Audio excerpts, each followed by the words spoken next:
Just thoughts on day one? Yeah, so there's like anything, like the good, the bad, and the ugly. We a little bit more anxiety and stuff that's added to when you do a real practice and put helmets on. So some guys, we got to get everybody to calm down. Just realize it's practice and improvement, and put ourselves in a better position.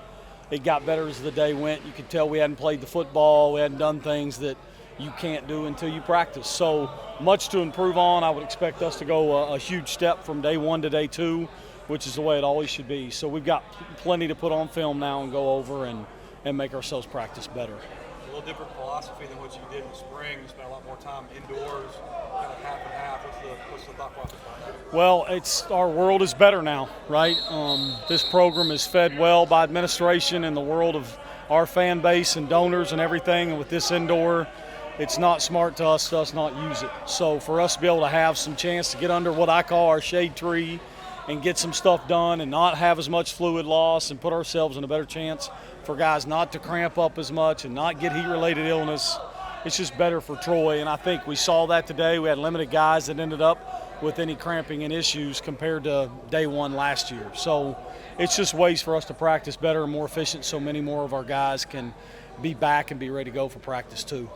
Coach, as you get into year 3 now, do you get more excited for what you're building here? You know what? I don't know. I think I was really excited this morning, and I think this is year 22 for us. I think, and for to have done it this long now and still feel the way I did this morning is pretty cool.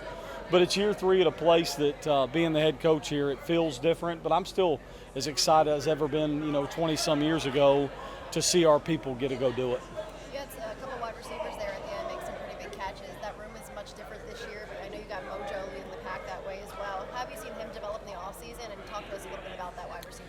Yeah, Mojo's had his most consistent year in preparation. You can tell he's matured. And two, the room, I think maturity helps in competition.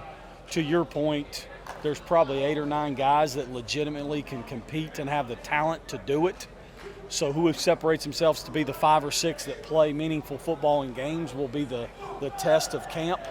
That's as deep as we've ever been, not even close, and the talent pool's really strong. So I'm excited to see that, but competition does that to everybody.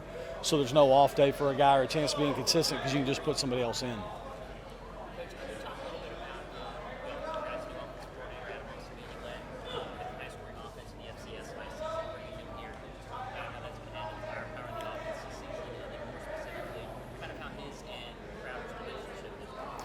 Yeah, I think, there's always reasons for success. And so if you just go off points per game, that may look good.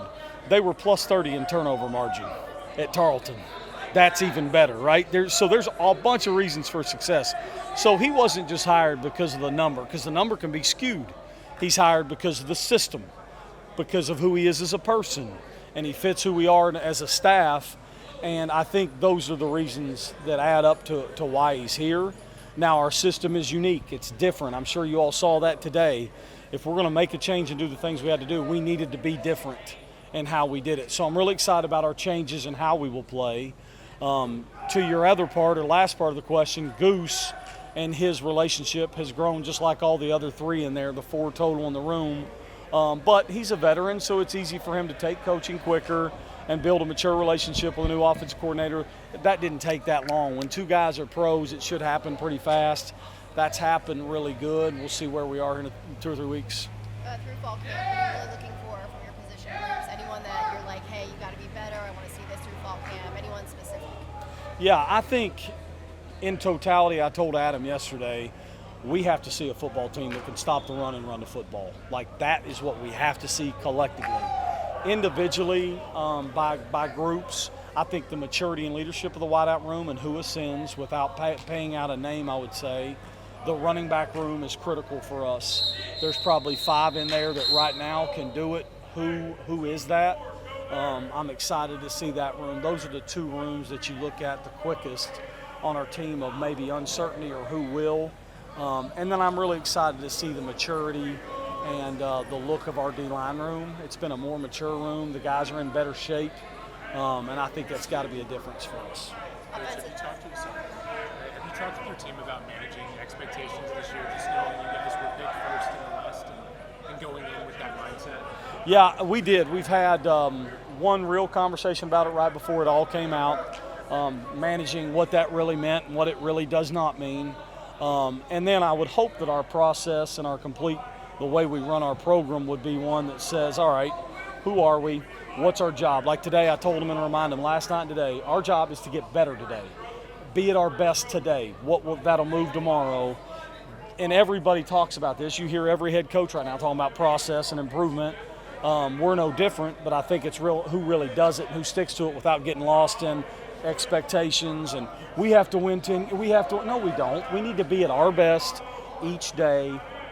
Worry less about what it needs to look like or end results. I think the rest of it takes care of itself. And that's all we keep on preaching.